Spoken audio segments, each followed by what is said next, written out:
And pleasure to introduce our speaker this morning, Dr. Philip J. Resnick. Dr. Ronis could not be here this morning and sends his regrets. He is in sunny Miami doing a boards exam. It might be a little warmer there, but I think we're really the lucky ones. Let me introduce our speaker. Dr. Resnick is a professor of psychiatry and director of the Division of Forensic Psychiatry at the Case School of Medicine in Cleveland, Ohio.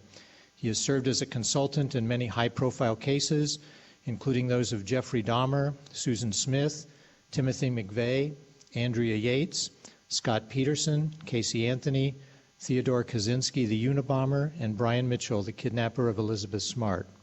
He is the past president of the American Academy of Psychiatry and the Law. He has published 160 articles and book chapters. He is internationally recognized and has lectured in 49 states and 23 countries.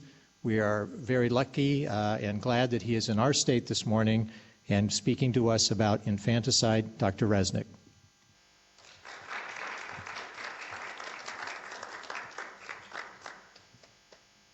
Good morning. I'm going to speak with you this morning about a particular type of infanticide, and that is the killing of newborn babies. There is actually no crime which evokes more emotion and more upset than a mother killing her own child. Mothers are perceived, correctly so, as having unconditional love for their children and babies, and so there is just something that is stirred in feeling about a mother taking the life of her own baby. This is an area that I've been interested in for 47 years, when I first took care of two women who murdered their children. And then as a resident, I treated a woman who had killed her newborn. I'm going to show her to you on video. And she has remained my patient for 45 years. Sometimes you're more successful than others, 45 years, but she's doing better now. This issue of parents killing their children actually occurs more than you might think. Of all people arrested for homicide in the United States, 15% involve a parent killing a child. 90% are biological parents, 10% are step-parents, and 13% are adult children killed by parents who are older, obviously. Now, filicide, from the Greek root filius, refers to any parent killing their child. And when I did a study in the 1960s on child murder, I found that the killing of a newborn was very different in its motives and the nature and the mental state of the parent. So I proposed this word neonaticide for the killing of newborns killed in the first day of their life. And that has been accepted in the literature now. In my early work in this area, I looked at many cases of parents killing their children, and the killing of newborns is almost always done by mothers rather than fathers. Occasionally a father is involved, but more than 95% of the time it is the mother. Now, the number of neonaticides that occur in the United States is very hard. There are various estimates, a few hundred, but we don't know how many are. It's much easier to get rid of an infant's body than an adult's body, so we don't know how many are put into dumpsters. So it's at least 300, but it may be 1,000 for all we know. Now, in comparing the killing of an older child with the killing of a newborn, we see that the primary motive for killing a newborn is that the child is simply unwanted. And in parents who kill an older child, they're often depressed, often suicidal, often psychotic, but that's not true of those who kill their newborn child. These are women who are rarely depressed, rarely psychotic, but have encountered some situation which causes them to feel that they cannot raise a child at that time. So in the killing of older children, actually between 25 and 50% of parents kill themselves. They kill the child and themselves. Others attempt suicide and do not succeed. Of all persons who attempt suicide, 1 in 23 completes the suicide. Of parents who kill their children and attempt to kill themselves, 1 in 4 succeeds, suggesting that they mean business and they're much more likely to die by suicide. Now, historically, it's really quite interesting why people have killed their newborns. Population control, those congenital defects, the Spartans, if the children didn't look just right, they would just be put off on the mountain to die. And illegitimacy has been a long-standing reason to kill a newborn. I'll have more to say about that. And then in societies with limited resources, such as Inuits, formerly called Eskimos, they had a significant incidence of neonaticide, particularly twins. One twin was routinely put on an ice floe and just sent out because the amount of milk and the resources were so limited that a parent could not raise the 2 children. And then there is gender infanticide. This is a sand sculpture in China to all the females who have been killed, the newborns in China. And there have been mounds of newborns killed among women because in China, a daughter is a net loss and a son supports his parents in old age. And since they have a one-child policy in China, which they've had for a number of years now, some women continue to kill their baby if it's a girl, and Chinese adoptions are primarily adopting out females rather than males because of this desirability. Now, the motives for neonaticide today, it often involves, in the United States, a teenage girl who gets pregnant. And 1826, Scott observed that a delicate female, knowing the value of a chaste reputation and the infamy and disgrace attendant by the loss of that indispensable character, resolves in her distraction, rather than encounter the indifference of the world and banishment from society, to sacrifice what on more fortunate occasions it would have been her pride to cherish. I think that captures nicely the feeling that this woman may very much love the baby, but be in a circumstance where she does not feel she can tell her parents. Now, of course, there has been tremendous destigmatization of illegitimacy. In Sweden, more than half of all babies are born out of wedlock. In the United States, it's close to 40% now. And in the city of Cleveland proper, 80% of newborns are born outside of a marriage. So the question comes up now when contraception is available, abortion is legal in the first trimester, single motherhood is so much less stigmatizing, why are young women still killing their infants rather than some other solution? And I'll offer some thoughts about that. Now, among married women, the most common reasons to kill a newborn, first of all, if the father of the child is not the one you're married to, that can sometimes create an awkward situation. And so that's one reason a newborn may be killed. And of course, fathers are clueless.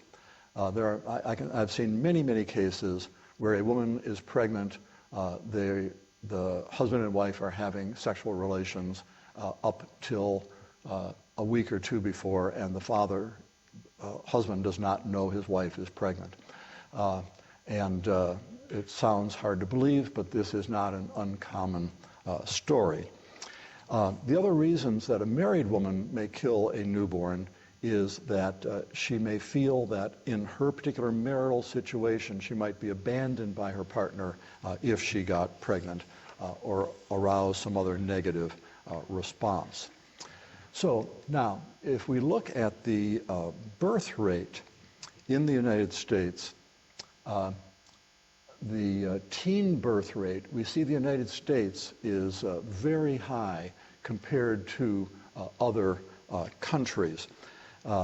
43 in the US, 31 in the United Kingdom, and only 5 in Japan. So in the United States, the median age of the women who kill their newborn children is age 19. In Europe, it's more the mid-20s, and more women are married because they have less teen births in that situation. Now, for teenage girls, as they become sexually active, failure to use contraception is more the norm than the exception. So the teenagers, they have less actual myelinization, less judgment, less ability to see the long-term consequences of their acts, and so more often will not use contraception. And a teenage girl who gets pregnant may have a very hard time conveying this to her parents. As one young woman said to me, I couldn't stand to see the disappointment in my mother's eyes. Because now they're reporting two things. First of all, I had sex as a teenager, and then I was dumb enough to get pregnant. So they're saying these two disappointments to their mother at the same time. And some believe that they will literally be rejected. Now, if you think about it, what do some parents say to their teenage girl? Because they want to kind of spook them a little bit and get them not to have sex too early. So they say, don't come home pregnant. You're not, you're out of here if you come home pregnant. So many teenage girls believe either that they'll be literally rejected or that they've really committed a terrible sin. And some of you are unable to remember, because you were not yet born, in 1973 when the Roe v. Wade decision came down. But I was practicing psychiatry at that time, and I'm sure that our obstetrician in the room remembers that period. And in order to get an abortion in university hospitals in 1971 and 1972, the young woman had to be sent to two psychiatrists who had to sign off that it created some risk of danger, primarily suicide, in the teenager, and there had to be 2 letters in the chart for the obstetrician to terminate the pregnancy. So in that period, I saw about 100 young women who were pregnant seeking abortions. And what struck me at that time was that how great parents are. Parents get a lot of bashing, mothers, but when these young women came home and said they were pregnant, even though the mother may have, raised their voice and been upset, they then do the right thing. They talk through with their daughter, what is the problem, what's the solution, and some chose to terminate the pregnancy. And so what struck me is the extraordinary misperception, misexpectation. So these girls who kill their newborns underestimate their parents. They underestimate how well their parents will respond to the emergency situation. And so they become desperate, and they heroically carry out the whole pregnancy, deliver alone, stifle their screams when their parents are in a different room of the house, clean up the mess entirely on their own, because they believe that their parents will not be supportive of either them having a baby, adopting it out, keeping the baby, having an abortion. They misestimate their parents. And then what happens after a teenager kills their newborn child? The parents not only forgive the teenager for having a child, they forgive the teenager for killing their grandchild and are supportive and will spend the entire family treasury getting an attorney and defending them in that situation. So parents turn out to be much better than the poor teenager estimates as to how they would help solve the lesser problem. Now, let's talk a little bit about denial of pregnancy. Denial is used in a number of ways. We talk about people denying that they're going to die. So denial is a mental mechanism of the ability to put something out of one's mind. And some people divide denial into categories of being like complete denial or part denial.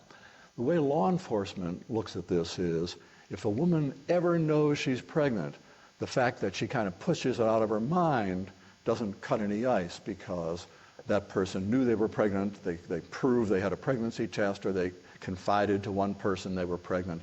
So to say that they put it out of their mind doesn't hold much water. So some women have said to me, I just refuse to accept the idea of being pregnant. They just kind of put it out of their mind. And a study was done in Germany, and it showed that 1 in 475 pregnancies, women did not believe they were pregnant at 20 weeks. That's 5 months of pregnancy. And 1 in about 2,500 pregnancies, women did not believe they were pregnant when they actually went into labor. So that would be like a complete denial. And some literally believe that they were having a bowel movement, and even when the baby comes out is the first time they recognized that they were pregnant. Now, some people,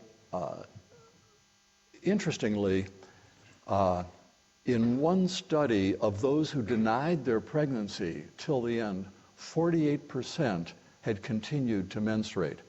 And obstetrics does not have a good physiologic explanation why some women continue to have some menstrual blood while they are pregnant. But it does occur, and you can see how that would be potentially confusing. Now, there's a difference between denial of pregnancy, a psychological mechanism, and concealment of pregnancy. That is, the woman knows she's pregnant and chooses, by the way she dresses, to conceal her pregnancy. May wear oversized dresses and make a conscious corset herself and do things so that the pregnancy is not obvious to other people. Now, let's look at the choices of a teenager today who becomes pregnant. They can elect potentially an abortion, an adoption, or to keep the baby. In 1960, 30% of pregnant teenagers adopted out their baby. They would go into Florence Crittenden homes and adopt out their baby. Today, less than 3% of teenagers who are pregnant out of wedlock elect to adopt out their baby. That's just not in fashion in the same way. Now, a woman who is pregnant, you might think that abortion is so accessible now and so safe. Actually, abortion is safer than having a baby. In other words, the death rate of having an abortion is less than the death rate of carrying a baby to term. I say that with an obstetrician in the room who's going to keep me honest if I'm saying something not true. And so the question is, well, why aren't teenagers using this solution? So let's look at some obstacles to someone getting an abortion today. First of all, she must recognize that she's pregnant in the first trimester. So women who are denying or putting out of their mind, that's one issue. Then they must make the decision to terminate the baby. She must locate an abortion clinic. Now, we have them right in metropolitan Cleveland, but some states have only a single abortion clinic for the whole state. So the teenager, and again, if they can't face their parents, now may have to travel 200 miles, raise the money for an abortion, then secretly go and accomplish the abortion. So these are real obstacles. And religion is a barrier. And that may sound like a contradiction because here the woman is going to kill the newborn, which would be a sin in any religion, but she may see abortion as a sin, especially Catholic young women, and that may cause them to procrastinate at least till they're beyond the abortion time period.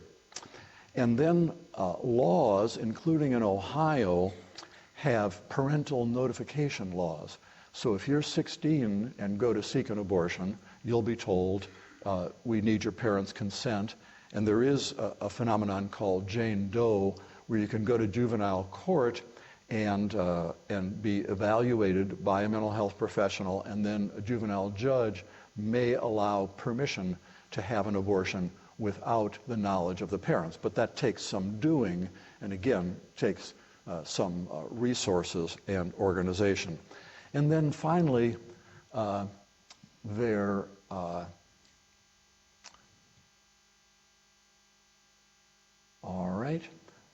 are abortion protesters who may indeed discourage someone that might go there. Now, let's look at a study in Europe. This study was done in Austria and Finland. Here, the median age of women killing their newborns was 28. Most were married. It was not their first pregnancy, and the primary motive in this circumstance was fear of abandonment by their partner or other negative reactions of other people. Now, let's look at the personality style. Some researchers in this area have found that these women often feel alone. In other words, even though they're in a family physically, they psychologically feel alone and unsupported. And then those who choose to commit neonaticide rather than abortion are more likely to be passive. In other words, a more active woman recognizes the pregnancy early, takes steps to have an abortion, whereas those who are more passive may just kind of put it out of their mind, hope it'll go away, hope they'll have a spontaneous miscarriage. And so no advanced preparations may be made either for the care of the infant, such as getting a layette, or the killing of the infant, such as getting an instrument to do the killing. They just kind of put it out of their minds, and then when reality is thrust upon them by the baby's first cry and they have to confront the reality, they may want to shut that baby up. So suffocation is the most frequent method of neonaticide. That baby comes out and cries, and you're not supposed to be alive, and they put their hand over the mouth of the infant. Now, most killing of newborn is done by women, and women alone. This is Amy Goldberg and Brian Peterson. And several years ago, they were college freshmen in Delaware. A book has been written about them. And in this case, it was unusual because she got pregnant. There were a series of letters between them where she says, I don't want this baby, and so forth. And Brian actually drove her to an abortion clinic to have an abortion, but she just couldn't go through with it. She just turned back at the last minute. Then, as she went into labor, she called her boyfriend They drove to a motel where she delivered, and they alleged the baby was born dead, but there's evidence it was born alive. And he took it 2 blocks away and put it in a trash container. So they were both charged with murder. And in Delaware, if you kill a child under 12 years old, it's potential death penalty. And the prosecutor made noises about indicting on the death penalty. I was employed by the defense, and I thought she was lying to me, and there was no basis for an insanity defense, and was unhelpful. But this is one of the unusual cases where the boyfriend or the husband is involved. Usually it's the woman acting alone in this circumstance. Now, when it comes to methods of killing, as I mentioned, suffocation is the most common. Others include strangulation, head trauma, and drowning, which are common. The need to stifle the baby's first cry is important, and more uncommon methods reported historically, including burning the baby, throwing the baby to pigs, or burying the baby alive. One of the most terrible cases that I encountered was a woman who put sulfuric acid in a baby bottle. All right, now let me show you a videotape. And this videotape, as you'll see, is quite old. And you'll see I actually had hair at the time. And the woman is describing the killing of her newborn baby 29 years earlier. So the killing occurred in 1948. So in order to set the stage for that, you need to think about the fact in 1948, first of all, antibiotics were fairly new, and abortion was criminal, and available abortion was more back alley, knitting needle type of abortion. So there were no abortion clinics that this woman had a choice of going to. So I'm going to show you this woman. It's about a 6-minute clip, and I want you to keep track of your emotions, what emotions you feel as this woman talks, and we'll discuss that.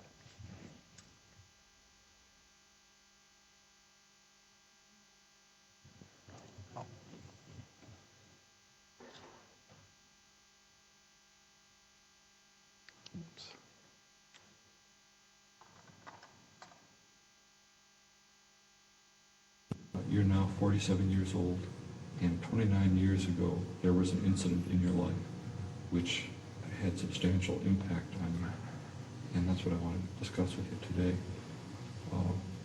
Would you begin by describing your, well, maybe we ought to just say, first of all, that what we're talking about is you taking the life of a newborn infant that occurred when you were 18 years old. Right.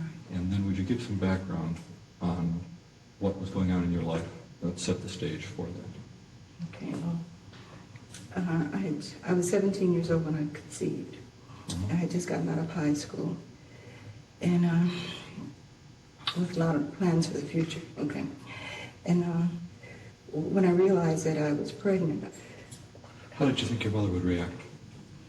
I thought she would sort of jack me because it had never happened. I had 2 older sisters. They had both married and had children, you know, the right way, so-called. And she wouldn't have, I felt that she wouldn't understand. You mean that she would literally reject you, like ban you from the home? That would have been bad. I would have been bad. And I was very good in those days. I was thought of as a very good child. I tried hard to be a good child. Did everything. And as I started getting larger, I would corset myself down so that I wouldn't look pregnant at all. And I'd wear larger dresses, my sister's larger dresses. And it seemed like it was planned, but I really didn't plan it. It just, everything seemed to fall in place, more or less, because that's what I wanted. Well, so let's say at the point you were 6 months pregnant, you had shared your pregnancy with no one, not a sister, no one. No one. What did you expect the outcome to be at that point? I had no expectations. I just, well, the only expectation, I did have expectations. The only thing I thought was that God would take care of it, you know, like it would work out, because I wasn't doing it for myself. I was doing it for my mother. You know, I didn't want to embarrass her. I was sparing her so that I knew that it would work out all right. So you felt that you didn't know how, but somehow it would work out. the baby would somehow go away, That's right. and no one would ever know. But you didn't think consciously about yourself actually having a newborn and having to do something with the newborn. Never. It was never a baby to me. Something would happen, you know, something miraculous would just happen. It would, like you said, it would go away, okay? That's... Okay. Okay, then go ahead then. As you approached labor, and describe the events from Yeah, there. that was interesting. I knew that, well, you hear everything, you know, I knew everything about having a baby and how painful it was and all that, but it wasn't that painful to me.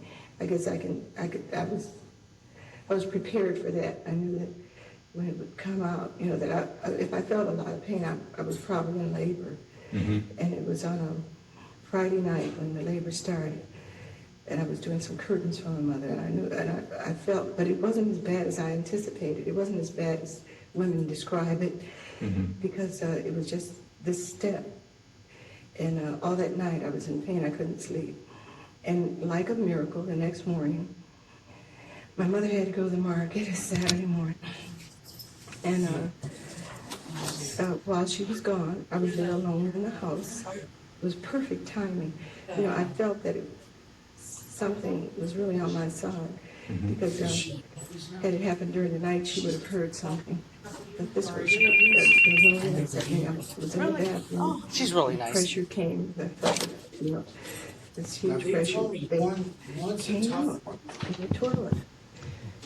Dan, someone's interrupting our Would you turn off conference. your mic at the remote site? Turn off your mic. One time. And I really, that kind of irritated me, because I wanted it to be stillborn, and I didn't, you know, I just wanted it to go away. So, and I strangled the baby. I strangled the baby with my hands, and then there was a hanger in the bathroom, and I just hung the baby up with the hanger, so that you know, I wouldn't have to touch it anymore. And all I felt was relief. I felt nothing, because I didn't feel that was my baby. Somehow foreign to you, or Completely foreign. It was just something that came through me. It was an incident that had happened in my life. It was over, and all I felt was relief. I didn't even know enough about the placenta that was left in me. I cut the cord and left it, because all I could think, I had to clean up. always the thought of not being discovered through all this. I cleaned everything up, wrapped the baby up in lots of cloth, rags and things in the bag, and cleared out one of my dresser drawers and put the child in there. And I went to bed. If you had, with your present knowledge, looking back, if you were pregnant at 17, how do you think you would have dealt with it, and with today's perspective? If that was happening right now, is that what you're saying? Yeah, and you were 17. And I was 17. Well, I would have an abortion. I see. I would have an abortion, or I might even go away and have the baby and give it away. I still don't feel it. I didn't want that child. Right. I don't feel like I would feel motherly about a child I didn't want. I think that's worse than not having, than doing what I did. You do more harm to the child. I feel strongly about that. Okay. Thanks very much. All right. What emotion did you have? Raise your hand if you had some emotion. Now, when I show this to a group of law students, I don't expect any emotion. But from mental health professionals, I expect some emotion. Yes, Mariel? Sad for her, all right? What other emotion did you feel? Pat? That's not an emotion. That's an intellect. Give me an emotion. Sad. I think that's fair. All right, other emotions. Yes, back there. You dared to touch your hair. What was your emotion? Angry. All right. Anyone else? Yes. Also anger, but mostly because in a helping profession, and you see people who need something and we don't give it to them, then, or since then even. All right, don't get too intellectual on me. All right. Now, what I want you to do, I've shown this to many audiences, and the two types of emotions which are generated are, on the one hand, sympathetic feelings toward this mother, and the other, anger or disgust toward the mother. And so you may have a combination, but I want you to think about which is more dominant, whether you feel more dominantly sympathetic or more dominantly anger or disgust. Now I'm going to ask for a show of hands, and I want all of you to vote. And I want to remind you of Dante's observation that the hottest places in hell are where fence sitters go. So I want all of you to vote. All right. How many of you felt primarily anger or disgust watching this? All right. So maybe about 25% here. How many of you felt primarily sympathetic? Okay. When I show this to the Ohio Prosecutors Association, the proportions are a little different. So what you bring to the situation. Now, those of you felt anger and disgust, you think about the sweetness of a newborn baby, and so there's something that is aroused in you about the death of this newborn baby. Now, how many of you women in the room have had a baby? Raise your hand here. I'm going to tell you what it's like to be pregnant. You think you know just because you were pregnant, but I'm going to tell you what it's really like. When a woman is pregnant, she forms a very strong bond to the fetus. Very strong. The heartbeat, the movement, and research shows that a woman who delivers a stillborn has equivalent amount of grief as someone who loses a 4-week-old baby to death. So there's a very powerful connection already to that unborn baby.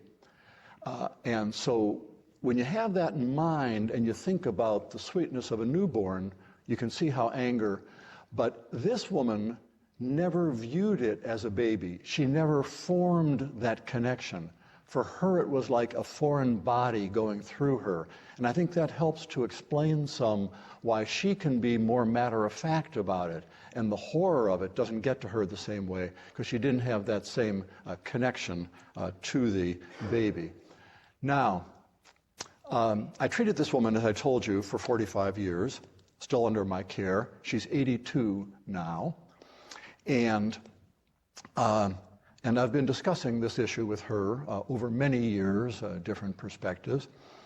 And after 16 years of a psychotherapeutic relationship, she trusted me enough to reveal that 21 months after this killing, she had a second pregnancy and ended it the same way as the first. So even though this is a genuine story about how she put it out of her mind and didn't plan it, it's hard to say that the second she didn't know how it was going to end and what she was going to have to do with it. You're looking distressed here, Mim. Get over this, Mim. So some people who felt sympathetic, maybe feeling a little less sympathetic toward her now. And I know her very well. I continue to feel sympathetic toward her. What did she do? What did she do? The method? She actually has repressed that, and she had given very good detail about the first, and the second one she cannot recapture well. She acknowledges it. Interestingly, this woman is bipolar. It had nothing to do with the neonaticides, but that's the reason that I've seen her so long, monitoring her. But when she was in a depression, a severe depression, interestingly, she drank lye So she injured her own neck the way she had injured, the necks of the babies that she had killed, and she injured. It was such a severe suicide attempt. She burned out her esophagus and had to have a colon esophageal transplant to replace it. All right. Let's look at some legal ways now of dealing with the killing of a newborn. There is we have a certain picture in our mind of a murderess, and some pathetic woman in the 19th century who might be a maid in a house, and the master of the house gets her pregnant, and there was no welfare. In other words, if she lost her job and she was pregnant, she was destitute. There was no safety net. So it was an absolute tragedy, and she might, kill the newborn. And the jury would look at this woman, and it didn't look like a murderess. It wasn't so that, and the penalty was the death penalty. So juries were reluctant to impose the death penalty on these hapless young women. So England in 1922 passed the first infanticide law.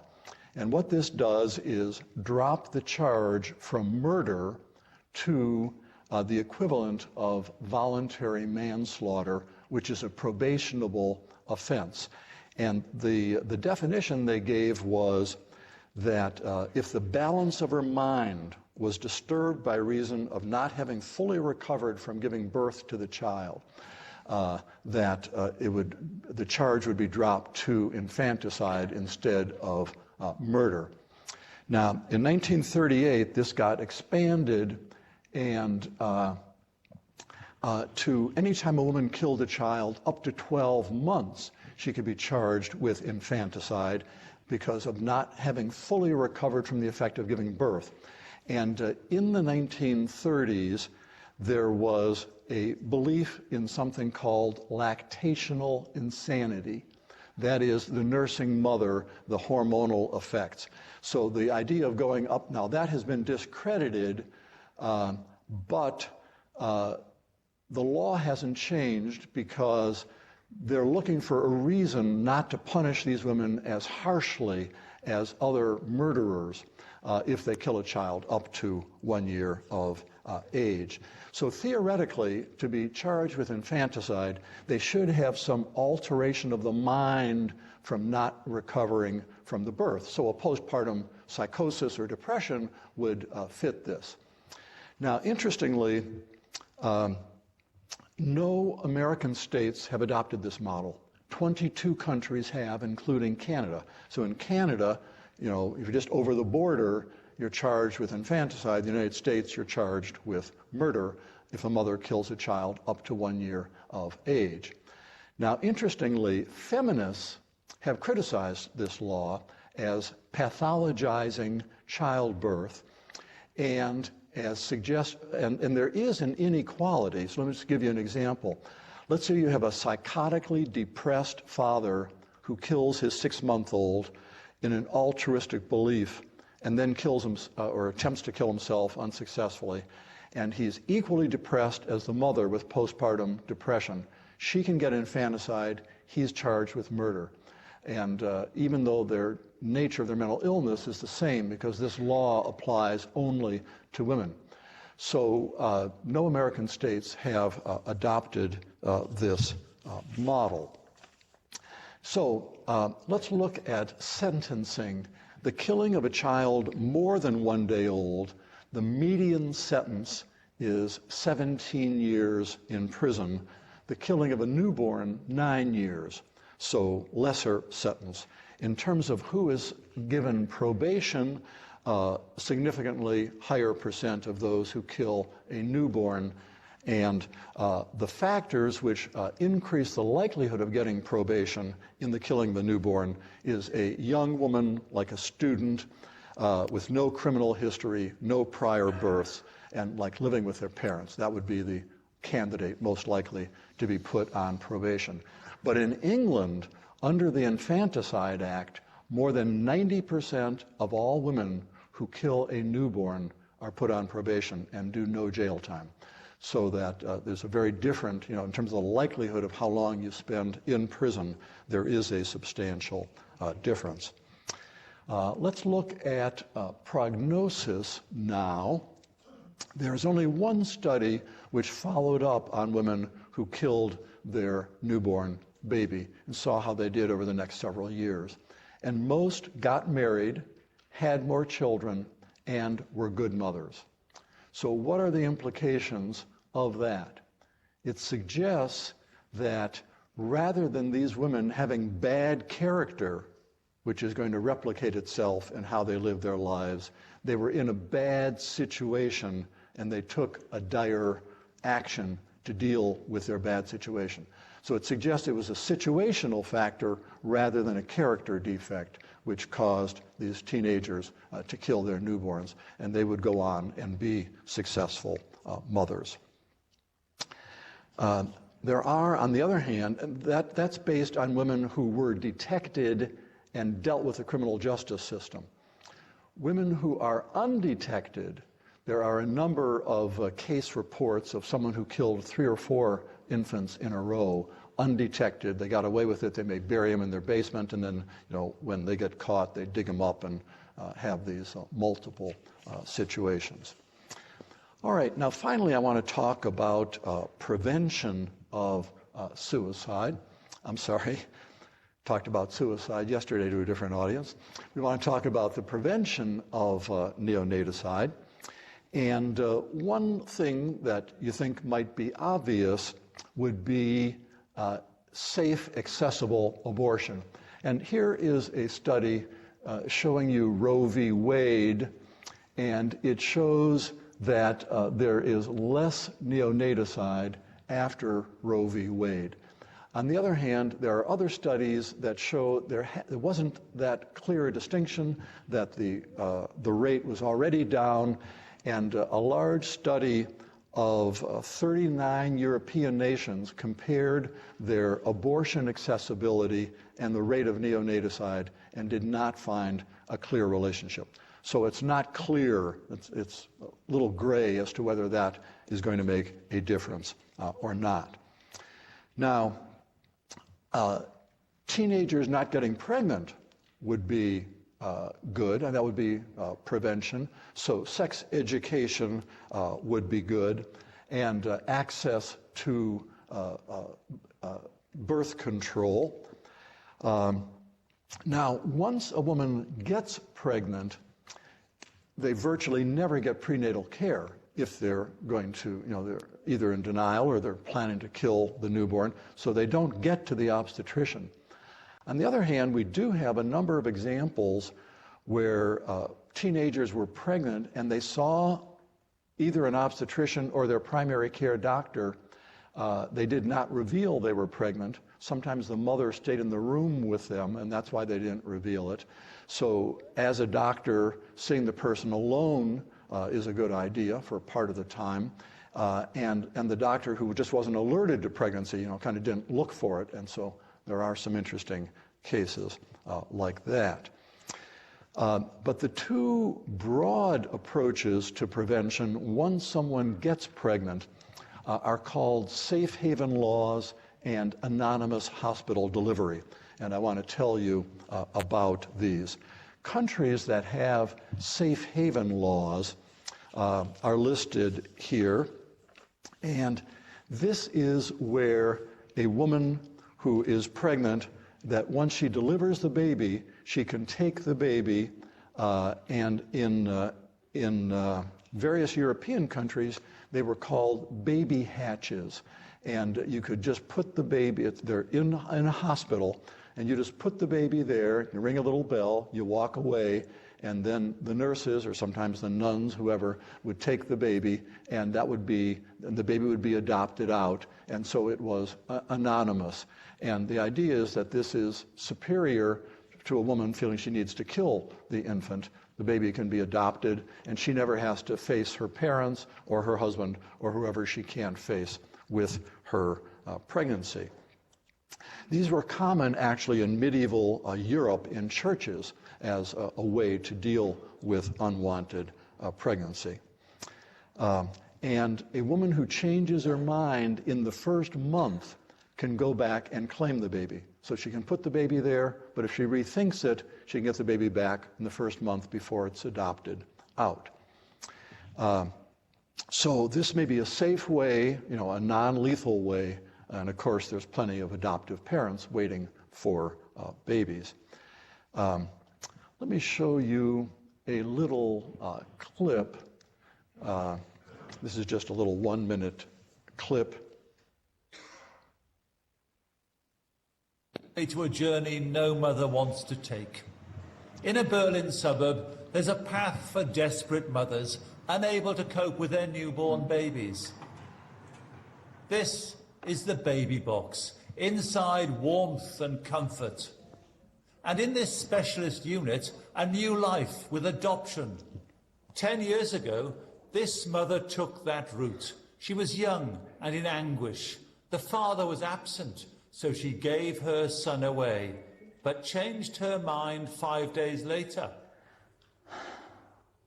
Weil es mein Kind ist. I came back because it was my child. I had been confused at birth, but when I came back, I noticed for the first time the color of his eyes and his hair. The baby hatch helped me get my life together. There are about 200 of these baby boxes across Europe, and the people behind them say the benefits are obvious. They save lives. All right. Now, in the U.S., we did not have these until there were a couple of these abandoned baby corpses in Mobile, Alabama, and the town was upset, and they developed the first idea that there should be a place that a young woman could drop off a baby. And actually then Texas, surprisingly, was the first state that actually passed a law where a child could be dropped off at a police station, fire station, or hospital. And this rapidly, so now all 50 states have safe haven laws where you can drop off a baby. Only 13 states did a major public awareness campaign, so there are many teenagers who are unaware of this mechanism being available to them. Ohio, you have 3 days after birth to drop off the baby. One state had 1 year, and that was a problem because some parents wanted to drop off unruly teenagers. Let's get rid of this kid. In California, there have been more than 1,000 drop-offs since their law was passed. Now, the other mechanism is anonymous hospital birth. And this has been true in France since 1946. You can go into a hospital when you're in labor, not sign your name, deliver the baby, go out of the hospital, no questions asked, no charges. And again, you can come back in the first month and get your baby if you change your mind. So this anonymous hospital birth has advantages because, you're not alone. You don't have to then transport the baby and the blood and deal with all that. And so this, a very nice study was done in Austria. And they passed their law of anonymous hospital birth in 2001. And here you see a dramatic decrease in the incidence of neonaticide when people could go into a hospital and deliver and leave that baby there. It sharply reduced. Now, could this occur in the United States?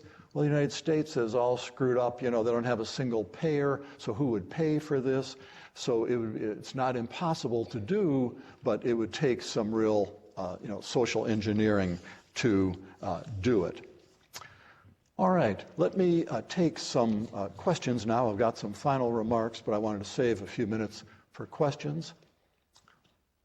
Yes? Does your patient have any children living with each No, she went on later to have a couple of abortions as she was older, but she never had a live child. She has repentance, and she was a wonderful aunt, and was very, very good to her nieces and nephews, and very maternal in some ways, but never went on to have children. Yes? Why is it the prison sentence different, or why is it considered filicide different from neonaticide? Why are they so different? All right. Why is neonaticide treated differently in terms of the punishment? Well, I think when a child is 6 months old or 5 years old, there is a humanity that society feels differently than a newborn baby who just takes, 1 or 2 breaths of life. So I think that that's just reflects human attitudes and the judge's attitudes in sentencing, as well as, again, the teenager being more sympathetic. She's not a criminal. She's, a desperate situation. Yes?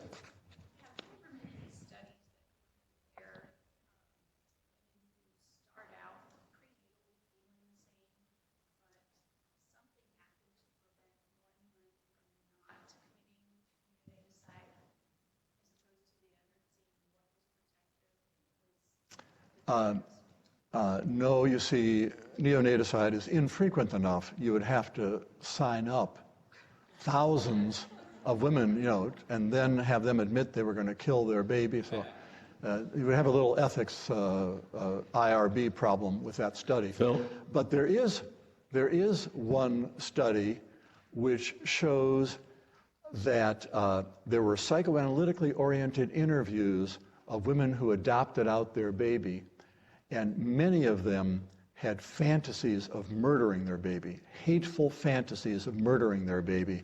And the author suggests that these mothers saved their children's lives by adopting them out. It was a mechanism not to murder them. If the safe haven deliveries are anonymous, how do they know which child is theirs if they come back a month later to claim it? Well, they would have to say, I delivered at, 8:04 p.m. on Thursday, and there aren't that many anonymous delivering at that time. But I'm glad you're concerned about this identification problem. Yes? You said that in England or in Europe where they have the neonaticide law. Hold the mic up to your... When they have the neonaticide law, that fathers were not... That's right. The infanticide laws do not apply to men, right? How about to adoptive mothers or to a mother who kills someone else's child? A mother who kills someone else's child, absolutely not. And not for adoptive. It's biological, since it's considered to be a biological hormonal factor. Yes? So there's another situation which is inflicted injury, child abuse leading to death. Does that have the same sort of psychological underpinnings? Go ahead, use the microphone. Does child abuse leading to murder have the same psychological picture as infanticide? No. First of all, I've divided infanticide, into 5 categories, one of which is the fatal battered child category. And that is the only one which is unintentional killing. In other words, it's the overzealous application of discipline, the child's thrown against a wall or what have you. That's unintentional, so they're often charged with even involuntary manslaughter rather than necessarily murder. It varies. But that evokes much less sympathy. In other words, the women who kill altruistically in association with their own suicide have a chance at an insanity defense, but the battered children, especially if there's almost like torture, they're very unsympathetic in their sentencing. All right, let me just, a final question, and we'll make this the final question. Are you aware of any statistics on mothers who are addicted in pregnancy? That's a whole other area, mothers addicted in pregnancy, but I haven't seen any study relating it to child homicide. All right, well, let me conclude. This is Medea, and some of you know Medea from the play and mythology, and she murdered her 2 children. And I always like to conclude with her remarks when she killed her 2 children. She said, "To die by other hands more merciless than mine, no, I who gave them life will give them death. Oh, now, no cowardice, no thought how young they are, how dear they are, how when they first were born, one moment, one short moment, then forever sorrow." So whether these women end up in a hospital or they end up in prison, they indeed deal with forever sorrow. Thank you.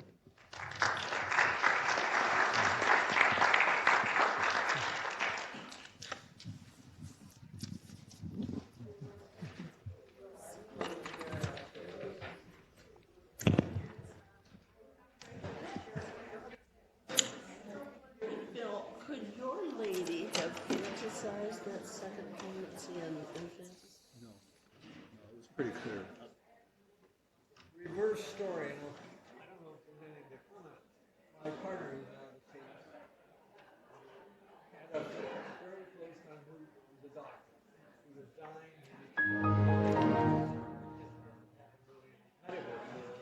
He had a patient, I think it was Filipino or Asian, and very poor people. He delivered the baby, and it was so badly deformed. Said, I've never told anybody this story. What? He said, I suffocated the baby because it was so badly deformed. That video clip. Here's these very poor Asian people. When that person interrupted, I couldn't tell. How was it that she disposed of the baby? That was not Did you get that, uncommon. or- During a certain era,